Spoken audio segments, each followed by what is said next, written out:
ಇವಾಗ ಅವ್ರ ಬಗ್ಗೆ ಯಾರ ಹತ್ರ ಕೇಳೋದು, ಎಲ್ಲಿ ಅಂತ ಹುಡ್ಕೋದು?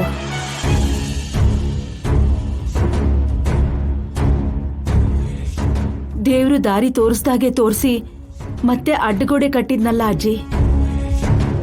ಇಂಥ ಅಡೆತಡೆಗಳು ತುಂಬಾ ಎದುರಾಗತ್ತೆ ಅಂತ ಸ್ವಾಮೀಜಿ ಹೇಳಿದ್ರು ಅಮ್ಮಮ್ಮ. ಇವೆಲ್ಲವನ್ನು ದಾಟ್ಕೊಂಡು ಹೋಗ್ಬೇಕು.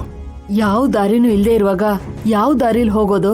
ದಾರಿ ಇಲ್ದಿದ್ರೆ ದಾರಿ ಮಾಡ್ಕೊಂಡು ಹೋಗ್ಬೇಕು ಅಜ್ಜಿ. ನನ್ನ ಆತ್ನಿನ ಕಾಪಾಡ್ಕೊಳ್ಳೋ ಅವಕಾಶನ ನಾನ್ ಕೈ ಬಿಡೋದಿಲ್ಲ.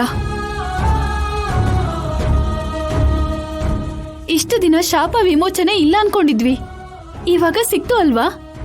ಹಾಗೇನೆ ಆ ವಂಶಸ್ಥರು ಸಿಗ್ತಾರೆ. ಹೌದಜ್ಜಿ, ಹುಡುಕಿದ್ರೆ ಯಾವುದೋ ಒಂದು ದಾರಿ ಸಿಗದೆ ಹೋಗಲ್ಲ.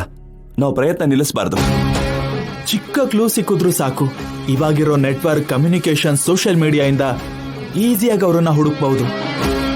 ಒಂದ್ ಕೆಲ್ಸ ಮಾಡೋಣ ಅಜ್ಜಿ, ಶಾಪ ಹಾಕಿದ್ ಬ್ರಾಹ್ಮಣನ್ ಮನೆ ಎಲ್ಲಿದೆ? ದೇವಸ್ಥಾನದ ಪಕ್ಕ ಬ್ರಾಹ್ಮಣ ಅಗ್ರಹಾರದಲ್ಲಿದೆ. ಆದ್ರೆ ಯಾಕೆ?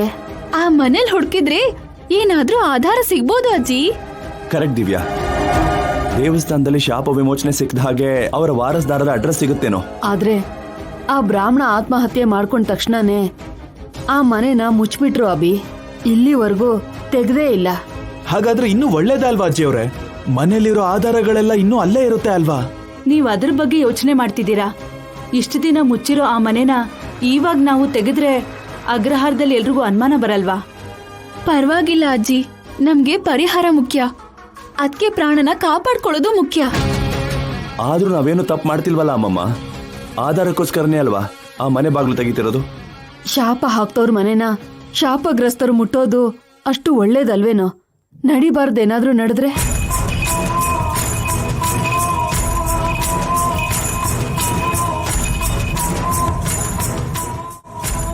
ಏನೇ ಆದ್ರೂ ಸರಿ, ಆ ಮನೆ ಬಾಗ್ಲು ತೆಗಿಲೇಬೇಕು ಅಜ್ಜಿ.